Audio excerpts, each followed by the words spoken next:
So I wrote a lot of articles, blogs, and did different reviews of online services like credit report monitoring, identity theft protection, and also like diet, like food programs and internet facts. So really ran the gamut on reviewing and writing about long form content. And that's where I really started to dip my toes into more digital marketing, like social media, looking at web analytics and all that good stuff. And then at Financial Force, that's where I did a lot more demand generation for B2B. So that's where I started to really work on programs that had the goal of generating leads for the sales team. So I used channels like paid LinkedIn, Facebook, Twitter. We were a Salesforce partner, so we used the Salesforce App Exchange to promote our products and solutions. And I did a lot of SEO there as well.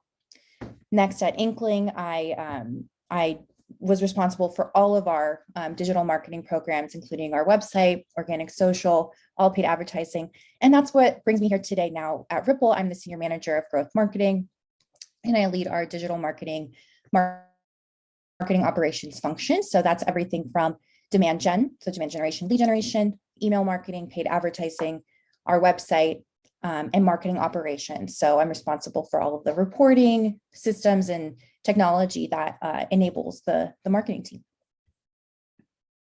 And so a tiny bit about Ripple. Ripple is a leading provider of crypto-enabled solutions for businesses. Our main target audience is really financial institutions and enterprises. So we provide better cross-border payments services, a big global network that is powered by crypto and blockchain technology. And we also engage with developers in the XRP Ledger community. XRP Ledger is the blockchain that underpins a lot of our solutions and is kind of the heart of what we evangelize. Now, digital marketing. So this is a really, really broad and general statement. But basically, digital marketing is really the use of different channels like social media, search, display, and other web media, like maybe even mobile, to reach consumers and businesses. And specifically in B2B marketing, which is my main focus, we're really focused on using these channels to drive leads for the sales team. So marketing is the hand that feeds the sales team's mouth. And so we're constantly running content programs and different advertising campaigns to try to get leads for the sales team that then turn into sales opportunities and eventually hopefully close business. And then we use this data of what actually worked to drive those leads and to drive those opportunities to inform future programs and make sure we're consistently optimizing for success. And so a little bit on the process. So the very first thing that we always do, why it's highlighted here in blue, is we identify our target audience. Everything always starts with the target audience. So I'll take my current role as an example. Our target audience for our B2B side of the business is businesses, but even more granularly, it's financial institutions and enterprises. And even more so in financial institutions, it's banks and payment providers. And then there's all of this segmentation that goes into that. And why that's important is because these different segments, different messages are going to resonate with them. And not only are different messages going to resonate with them, there's going to be different channels that we need to use to reach those audiences. And so that's the first thing whenever we're starting to launch a digital marketing, not just campaign, but a full plan, whether it's for the quarter or for the year, we'd start out by segmenting the audience and figuring out what's important to them. Then we define our goals and our budget. So an example of a goal could be, we want to generate 50 marketing qualified leads for the sales team. And we want that to then turn into, let's say 15 sales opportunities. So conversations with the sales team.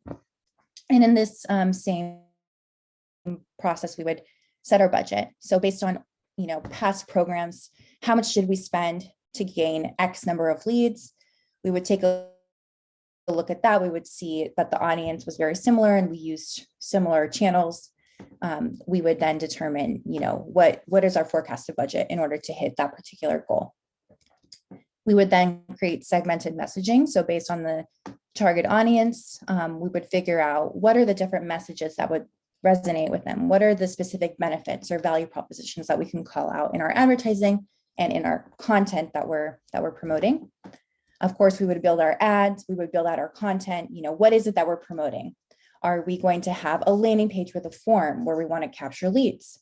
What's behind that form? You always want to provide value to your audience. So is it a guide? Is it an ebook? Is it maybe an interactive demo that you're trying to promote? You would then build in-channel targeting. So an example of this, my favorite B2B social network, paid social channel is LinkedIn. They have amazing targeting options where not only can you upload a target account list, and then you can filter on job function within that list or even job title or seniority, you can also use their built-in firmographic targeting. Say, I want to target every individual that works for a company in the financial services industry. They're in the finance team. That company has over 10,000 employees and whatnot. So there's a lot of targeting options there. You would, of course, then build your back-end operations and sales handoff process. So once a lead fills out a form and then get into your system, whether you're using a marketing automation system like HubSpot or Pardot or Marketo, you have to build out that process of how are these leads qualified in the back end? What criteria do they have to check to be a marketing qualified lead? And then you have to build that sales handoff process. How is the lead routed to the appropriate salesperson? You would, in parallel, share the launch and process with the field team so that they know that they should be expecting these leads to come through. And if they see a lead from a specific campaign, they understand how that person came into the funnel so that they can, that can inform their conversation. And then last but not least, continue to analyze and optimize. So regularly taking a look at, once you launch your campaign, what are the leads that are coming in? What are the ads that are performing the best to get this lead flow? And then you would optimize your campaigns based on that.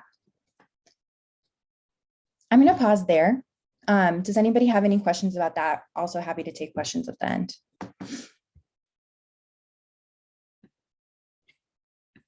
All right. Okay, so some of the channels, I broke it down between organic, web, paid, and other, but all of these really could go in other categories. So starting with organic, social media, Twitter, Facebook, LinkedIn. If you're targeting developers, there's other really interesting channels like Reddit, Stack Overflow, Discord, SEO, so search engine optimization. That's an important channel, making sure that your website is optimized so that when folks are searching for relevant keywords or even for your brand, you show up in those organic search results. And of course, this is a longer lead channel. Web, so of course, usually when you're in digital marketing, you're responsible for your web properties. There's also web personalization, so you could use tools like Demandbase or Triblio to upload specific account lists and share specific messaging for those lists. I'll talk a little bit about account-based marketing in the next slide. And then of course, landing pages, that's a big part of it. You have to decide, do you want your landing pages to be on your main site? Do you want them to be on a subdomain? It really just depends on your organization and your engagement with your development team. Of course, paid channels, the most, I think, really important if you're trying to drive leads. So paid socials, so LinkedIn, Facebook, Twitter, just to name a few, where you can target specific accounts or individuals and target them with ads. There's paid search, so Google and Microsoft Bing. And then of course, there's display advertising. So these are the banners that kind of follow you around the internet, whether you're being retargeted or you're uploading a very specific set of accounts and running display ads for those. And then other channels that could fall into the digital marketing realm, depending on what organization you're in. Email, of course, content syndication. So content syndication is like a pay per lead type of program. So you'd be working with like tech advice or other types of publications that have a program where you pay them up front and you say, the contract says I expect X number of leads for this amount of money. And you work with this content syndication program to get more leads. Of course, there's mobile marketing, and then there's video marketing. So on YouTube, Vimeo, what have you. So just a little bit of account-based marketing. This is a really important just tactic and approach in B2B marketing. What it does is it concentrates marketing and sales resources on very specific target accounts within a market, but also within a segment. And what it does is you use personalized campaigns to make sure that you're speaking to those accounts. So for example, if I'm targeting payment providers and banks, I would have a list of payment providers in a specific region, and then another list for banks in a specific region, and I would market to those separately. And you could use, as I mentioned previously, tools to do this. So you can use a tool like Attribution to upload a list of accounts and target them. And there's different kind of levels of this. You can do one-to-one account-based marketing, which is really for those like creme de la creme accounts that would make a huge difference for your sales team and move the needle for your organization. It's of course much harder to target one specific account, but you can do that on LinkedIn if the company is big enough and has enough employees on the platform that you can target. You can also do this through email marketing or even just sales enablement, enabling your sales team with content to speak to those individual accounts. The most popular approach for ABM is this middle tier, which is one to few. So you would upload a list of 25 to 50 accounts, and you would target them with very specific advertising that speaks to the benefits that really resonate with that target segment. And then of course there's one to many. So this would be like, again, I want to target all companies in my target account list that are in financial services, and you would target them with broad-based digital advertising. And so some of the KPIs that we look at to determine the success of our programs. So for organic social, pretty straightforward engagements. So like likes, retweets, shares, typically the different platforms will aggregate those and call those engagements. You would look at mentions. So how many times is your brand being mentioned? You would look at share of conversation. So there are tools that you could use to do this. There's tools like Sprout, Meltwater, Sprinkler, and you could look at those and see out of a specific conversation, let's say blockchain, you can build out a keyword-based Boolean to see out of all the blockchain conversations that are happening during a given time range, how many times is your company being mentioned in those conversations, and you can track that over time. Then you can look at, of course, followers. And then other metrics for organic social would, of course, be like impressions, clicks, click-through rate. And then we go into more like the paid advertising metrics. So again, impressions, clicks, click-through rate, cost per click, how much are you spending in order to generate a click, frequency, how many times are your ads being shown? You want to make sure that your audience isn't getting exhausted. And then of course, leads and marketing qualified leads. Are folks actually filling out the forms for your campaigns? And then down the funnel, sales opportunities. For videos, you're looking at video views, video view rates. How many times are people actually looking at the videos? And then also what is the percentage at which folks actually complete watching one of your videos? There's a lot of email marketing stats. So you're looking at how many sends, how many opens, what's the open rate, what's the click-through rate. And then of course, sorry, my dog is barking. And of course, there's web analytics like page views, users, average engagement time, link clicks, and scrolls. And a way to measure that is to make sure that you're using UTM fields in your forms to measure where folks are coming from. So I'll pause there. Does anybody have any questions so far before I get into the analytics?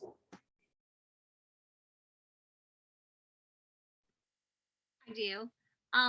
My name is Meshley, and I just pretty much have a question in terms of like the UTM links. Like, do you guys use like a specific analytical platform for that? Like, there's like Adobe Analytics, just kind of wondering what you guys use for that. Yeah, sorry.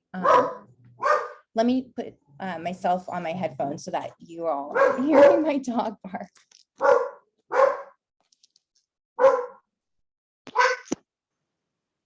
Okay, does everyone hear me?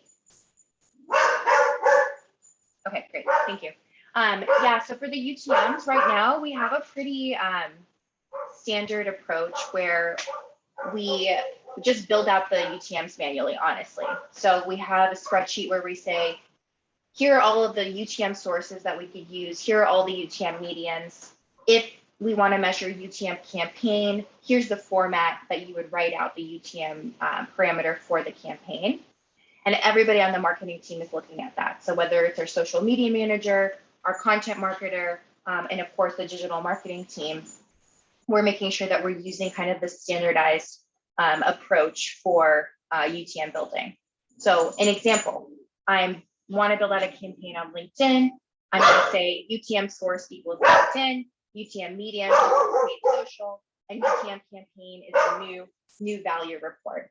And then we have these hidden fields in the form, and that's capturing the UTM parameters from the URL and passing it through to Salesforce. That way, later on, I can report in Salesforce exactly how many leads came through from this LinkedIn campaign for the new value report.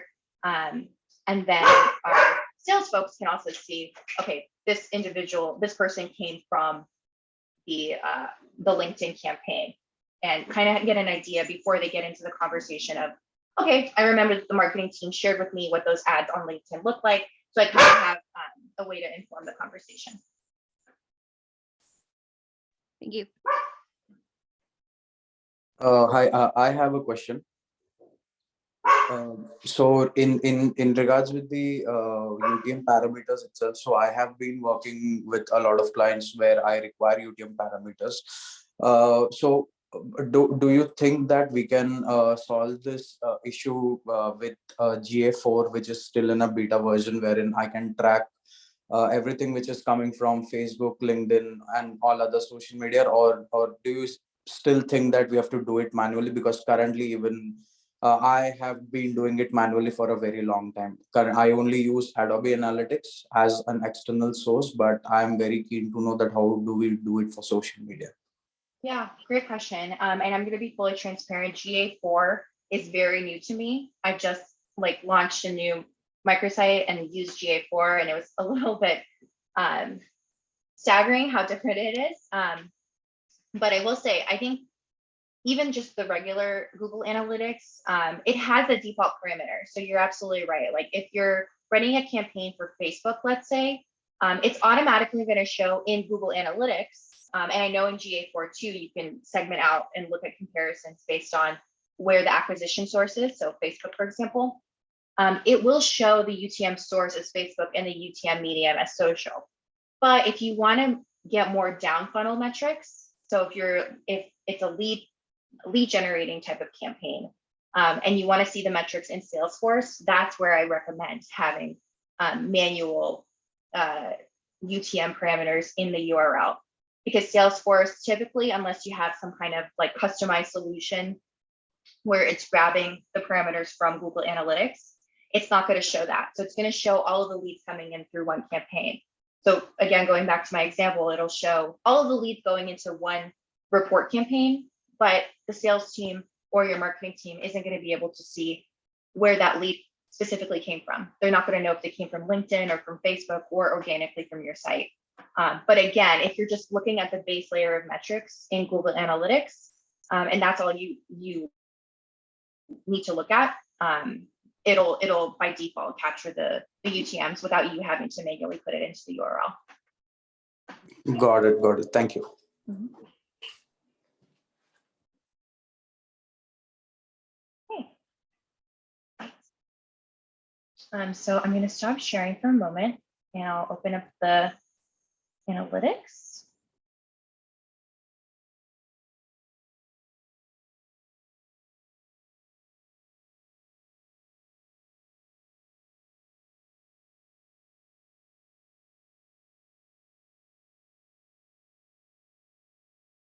Okay. And Greg, maybe you could just remind me which one we should take a look at. for just regular universal analytics, not GA4. You can just do universal analytics, use the arrow sign spinners. Right here? Sorry, go up, just arrowsignspinners.com. Yeah, that one. Okay. Awesome. Sorry, we have a Thank lot you. of international properties. No problem. Okay. Okay, so I'm just going to do like just some kind of basic what I would take a look at if I'm just want to see the health of the site, but anybody please jump in with specific questions. So the first thing I typically do if somebody's asking, how much web traffic are we getting, I would go down to behavior and I go to site content and I just look at all pages. And then I take a look at the date range. So let's say I just wanted to see like this month so far, how many page views are we getting? So we have over 6,000 page views. I would look at the average time on page. I would say like this is actually pretty healthy. I think the B2B benchmark last time I checked is like 2 minutes, but like 125 is really healthy and definitely on the way there. I would take a look at the bounce rate, and then of course I would take a look at a comparison. So typically, like when I'm doing reporting, I want to say that I look at analytics all the time, but really, with all the things that are happening on the digital, going on in the digital marketing team at the company, I'm really just looking at it like the most frequent is once a month, so I can make sure to report out on the success of our programs. So I would take a look at a comparison, and I would see how the site is doing. And so it looks like from this example, we're trending positively. We find 68% more page views in this period over the last one. And then something that I'd like to do typically is whenever I have a big announcement or launching a new campaign, I want to make sure to add an annotation so that later on I can look back and say, if there was an annotation here, I could see, oh, what did we do on February 8th? Was there some big campaign? Did we have a social media post that got a lot of attention? Was there an article that came out about my company? And that way you can kind of see and create a story out of the analytics, because the analytics are only as good as the narrative and the insight you're presenting based on those analytics. And so that's what I would look at from just like a very base, like proxy, like behavioral standpoint. I would also look at like acquisition sources. So this is similar to the question before. I would take a look at like, okay, well, at a glance, where are folks coming from?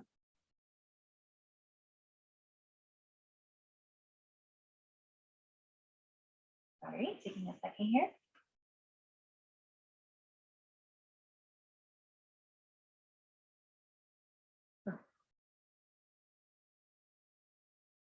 Go. And then I'll probably take out this comparison just to simplify the view a little bit.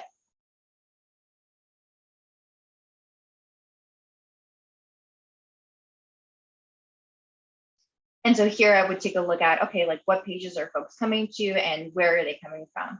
So it looks like, Google paid search is sending a lot of traffic here to the home page, also getting a lot of great organic traffic to this page.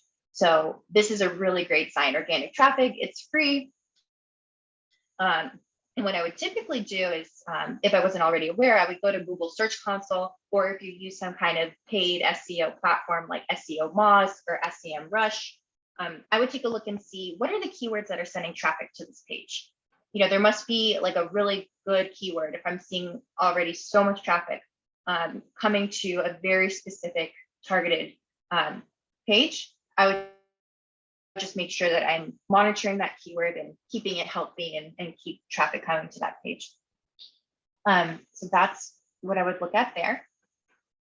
And then if I wanted to just get a quick overview generally of acquisition, I would go here and I would see, okay, this is really healthy. We're getting 34% of this traffic is coming through from organic search. You always want this piece of the pie to be big, because that means that your website is doing the work for you in the back end. You don't have to spend as much money sending paid traffic. Excuse me. So like I would definitely keep an eye on this and make sure that you're trying to get close to, I mean, this is like in an ideal world, you would have 50% of your traffic coming from organic search. But you're definitely well on your way here. You're also getting a ton of direct traffic. Direct traffic is kind of a funny one. I think in Google Analytics, there's a little bit of an overlap between referral and direct traffic. Direct traffic means somebody typed in your website into the search bar, excuse me, into the web address bar. And then referral traffic means that somebody clicked on a link somewhere and got to your site. But a lot of times these two are kind of overlapping. So I wouldn't read too much into these two numbers. And then again, here's another view of how many users you're getting from the different channel sources, how many sessions. We could change the view here. And just to note, I'm sure you're all aware, but just want to make sure sessions are a little bit different from page views. So you might have noticed that in the behavior portion of the site, we saw slightly different metrics. We saw page views, and page views is really just like per single page, how many times that page is getting visited. Sessions is like, there could be multiple pages in a session. And in fact, one of the most interesting metrics to look at in Google Analytics is pages per session. So how many pages are folks viewing in a given session? And a session is marked by activity on your site. And then if there's 30 minutes of inactivity after that session, that means that session is over and then another session begins. I'm going to see something in the chat here. Sure, a lot of that direct is from people who work there. Well, it's great either way. And then again, like we could take a look at channels, get a little more granular here. And here's that pages per session number.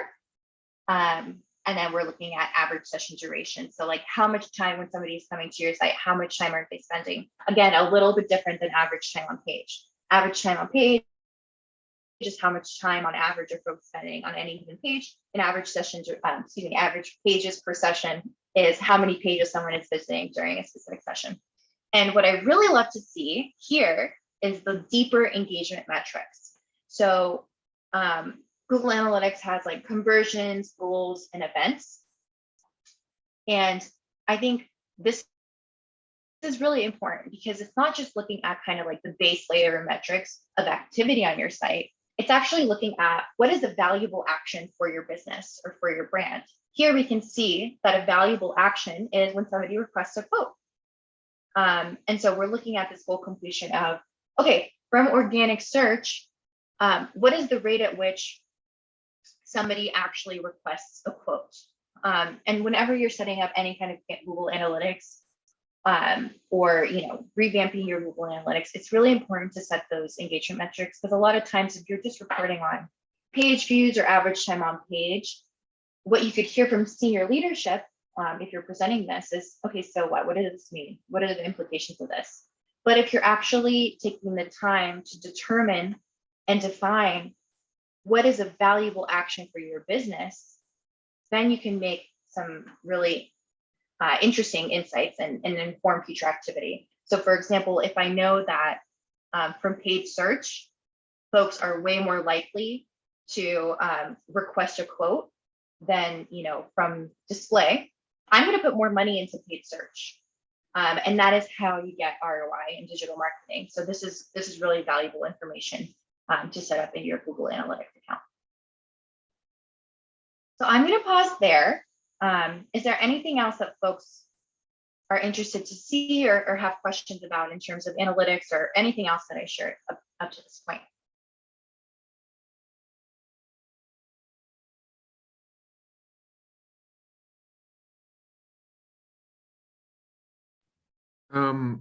Yeah, I mean, I'll ask a question is when you're working at Ripple, like I know it probably looks a lot different and it's probably not, you can't tell us a whole lot, but what does your like mix usually look at? And like, what do you like bring bring those analytics to your team. You're like, hey, I don't know, for instance, like there's the results from like our paid and our display, and then like what do they do with what do they do with the analytics and the insights from there? You know? Yeah, yeah. We do look at that, but a lot of the times we look at analytics on a campaign by campaign basis. So for example, we have our annual event, which is Ripple Swell Global. We did that back in Q4. And we'll report on the success of that. And then as an FYI, we'll also report on just like generally how the website is doing. But we won't necessarily like report on this, you know, every month. We report on it like internally for ourselves, just so we can make sure that we're keeping up the health of our website. We're keeping up the health of our programs, but we don't share it out on a month-to-month basis because again, like we want to make sure that, you know, we have folks' attention in the company for just a little bit, right? So we want to make sure that we're telling the right story and telling the most impactful story. So in Q4, that meant, okay, let's focus our efforts on reporting around the success of our Ripple Swell Global event. Maybe this quarter we'll report on another campaign. We launched a big report this last week, and so we're going to focus our reporting on that. But internally, we definitely take a look at these metrics just to see, okay, what happened? Like, why is web traffic down? You know, for example, like why is web traffic down 15%? What happened this quarter? Or maybe last quarter something happened where we had a really big announcement, and so in comparison, the web traffic went down. So just making sure that we're like constantly keeping an eye on that, so that it's not like 6 months into the year and we take a look at it and it's like, oh, what happened? We kind of know what's going on always in the back end, so that we can tell the story. Okay, cool, thanks. Okay. Well, that was really it for my presentation and my look into analytics. But if anybody else has specific questions about analytics or anything that I covered on the digital marketing side, feel free to ask now or even just email me with more questions. Actually, I would like to ask a question. So, Yeah. regarding the attribution model, so generally, you know, when we do paid search or when we do SEO, so what we consider is the most easiest one to track, that is the last click. So what is your take on the attribution model? Like, should we use different type of attribution models, or last click is the, you know, the best preferred one? Oh, that's such a great question, and it really depends per organization. We do this in a couple of ways. Like at the base level, paid advertising aside, in Salesforce, we look at attribution as like the last touch, which isn't necessarily the right way, but it's just the most straightforward way. So what I mean by that is a lead fills out a form, they go over to our like sales representative, and then they become an opportunity. And so that last touch, that last conversion is how we attribute marketing attribution and marketing influence. However, we also look at first touch when it comes to paid digital advertising, because the spend and the ROI is closely tied to that first touch.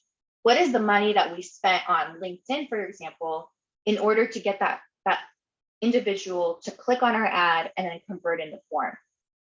Maybe they did something else after, like they went to an event, and that's what caused the opportunity. But for paid advertising, it's really important to look at that first touch, because that's where we spent the money, and that's how we're going to measure whether, you know, the money that we're spending is actually reaping positive results.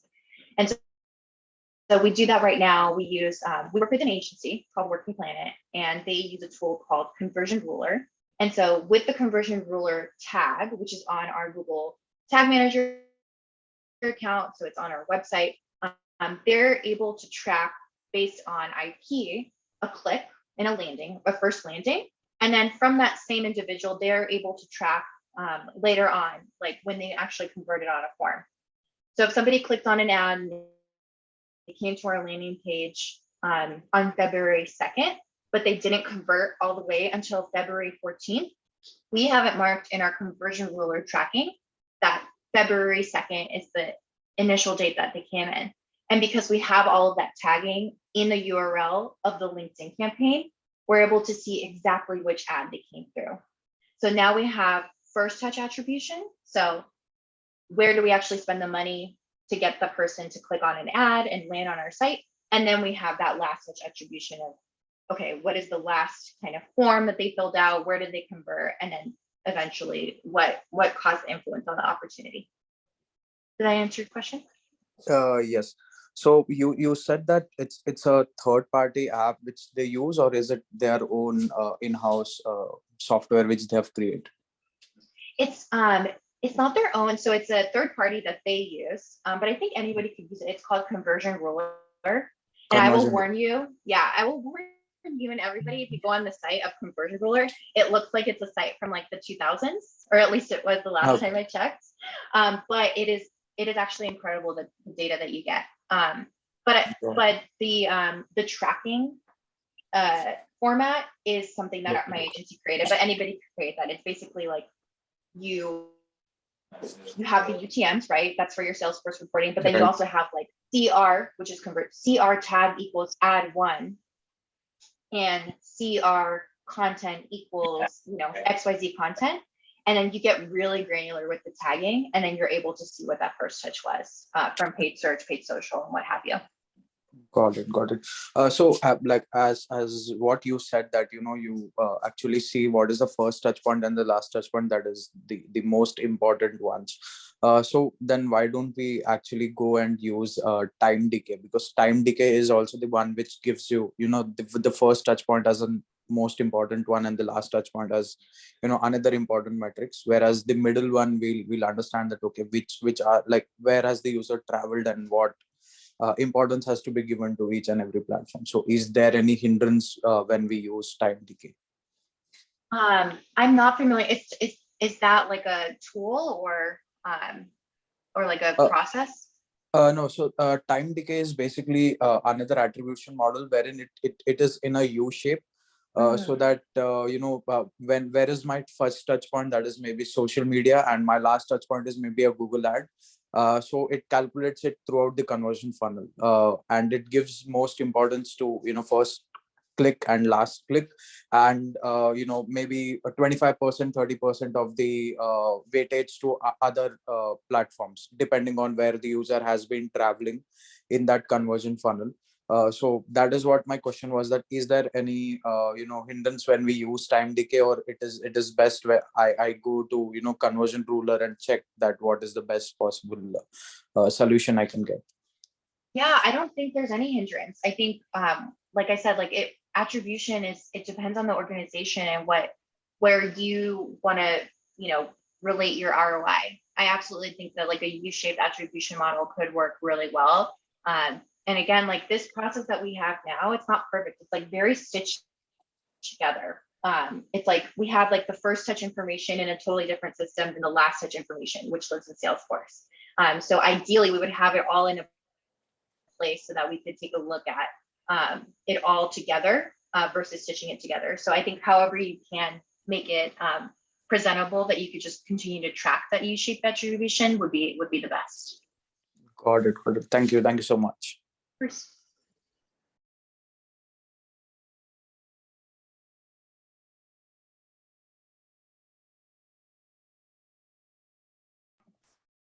Thank you so much for showing us this. I feel like you use analytics in a completely different way than I did, so that was super helpful. I mean, anyone else have any questions for Paulina about analytics, or just Ripple in general? Or I have a quick question about like the Google Analytics, where you said sort of setting your valuable action or your goal. Is that sort of on the back end? You would have to preset that before even like setting up your Google Analytics, or can you change that whenever you need? I believe you can change that whenever you need to. So typically what you would do is first, like you would plan out, okay, what are valuable actions like on my website? What do I put weight into? And then you would set that into Google Analytics. And I'm pretty sure in Google, and full transparency, I've never set it up myself in Google Analytics. I work with our development team to do that, but I'm pretty sure that you could set it up in Google Analytics, and as long as you have like specific parts of the code in your website that you can tag in GA to create those actions, I think you can change it at any time. I hope that answers your question. And maybe Greg, I mean, you set up the Google Analytics for your website, right? So maybe you can have a better answer to that. Sorry, Kieran, can you repeat the question again? Yeah, so it was, I think you actually answered it too, Paulina, but it was pretty much when you're setting up those metrics in Google Analytics, where it's like the drop-down menu and you can have multiple goals and figure out conversions for each of those. Is that something you can tweak along the way, or do you have to have it pre-set up on the back end and it kind of just sticks like that? You can tweak along the way. We've had this analytics set up for so long that Google Tag Manager wasn't a thing. And now you can do it way easier in Google Tag Manager to make certain events. That's what they're called, as events. So it's like button clicks, scrolls, page views. And in analytics, it can be really not intuitive because you got to click the right menus in the right order to get to what you want. But in Tag Manager, it's a little bit easier to set those kind of events up. You can change them along the way, but it's kind of like destructive. It's you can't get the information retroactively. It's like it only collects the information from that moment forward. Okay, gotcha. Yeah. Thank you. So yeah, you gotta have to think forward thinking. If you want to measure new things, you got to change it, and then you risk changing things. But you can make multiple views in Google Analytics too. So that's like you can keep your old account and then have another view with your new stuff you want to measure. Anyway, it's how granular you want to get. The more granular, the better. Yeah. Matthew?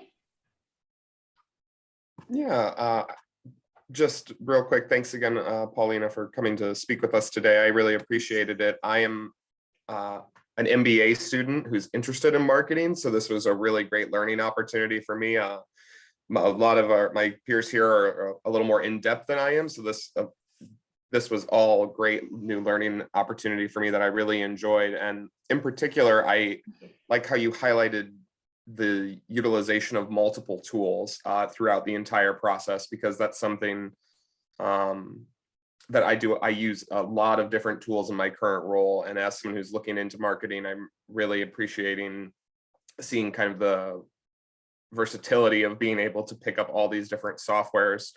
I guess I'd be a little curious if you could speak to at all if there's a creative element, if you could speak to that in any capacity, or if that's maybe something that's shifted more to a creative team or something like that. Yeah, absolutely. Thanks so much. And thanks for the comments there. So it depends on what company you're at. I'll just speak to my experience, even at Ripple. So at Ripple, we do have a large design team. It's actually the most talented and awesome design team I've ever worked with. And I feel so lucky that, when I'm writing content or I'm creating a campaign, I can collaborate really closely with that team, and they really bring it to life. But I think there is a lot of creative strategy in digital marketing itself, even when you work at a company with such an amazing design team. And what I mean by that is when you're planning your campaign, like at the very base level, like I mentioned, it's like, okay, our goal is to generate leads for a particular audience to feed the sales team. But what is that content? Like, what is that strategic kind of insight that you're inputting into your campaign planning to make sure that the content or the material is actually engaging and valuable to your audience? And I think that's where the creativity comes in.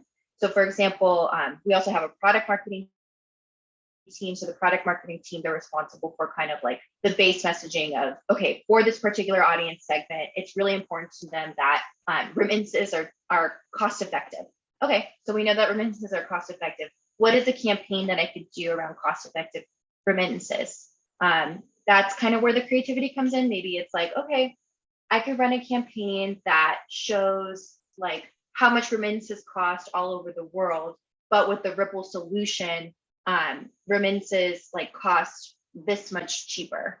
And then I could try to think of a way to visually show that. And again, I wouldn't be the one designing that in Photoshop or Figma, but I would bring that idea to the design team and we would work really closely together to figure out what is the best representation of that. Another example is we did a very big campaign and project around sustainability.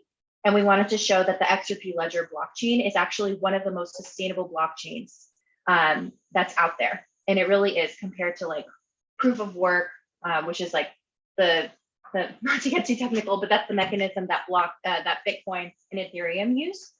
And so the idea was, how can we show it that the XRP Ledger is sustainable compared to these other blockchains?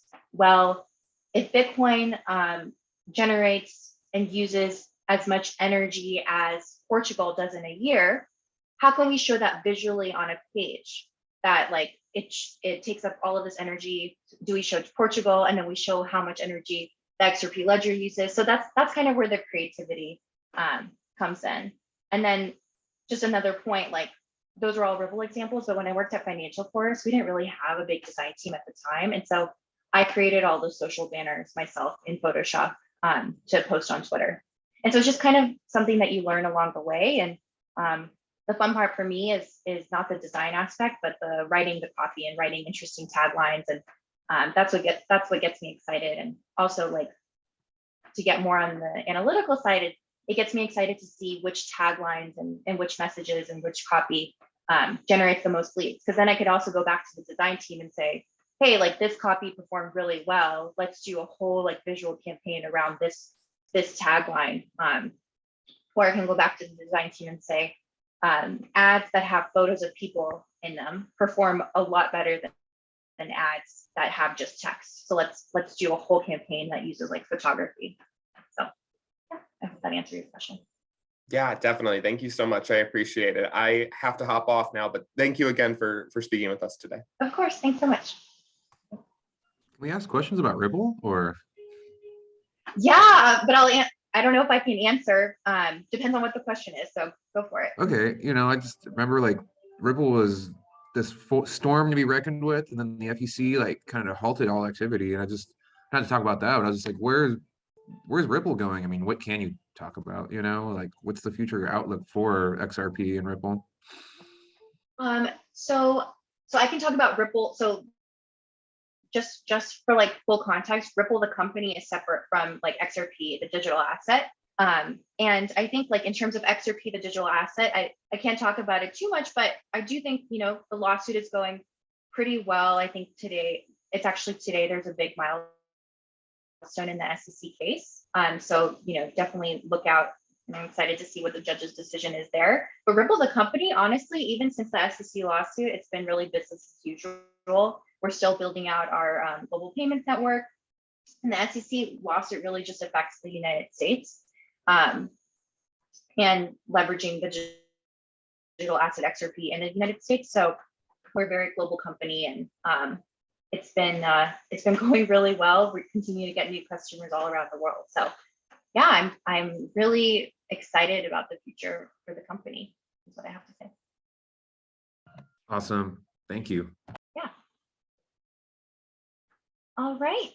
Well, if nobody else has any other questions, thank you so much again for listening to me and for your time. And yeah, feel free to reach out with any questions. My email is just paulina@ripple.com. So yeah, thanks so much. Thank you so much for coming. Thank you. Really appreciate it. Of course. Thanks. Bye, everyone. Bye.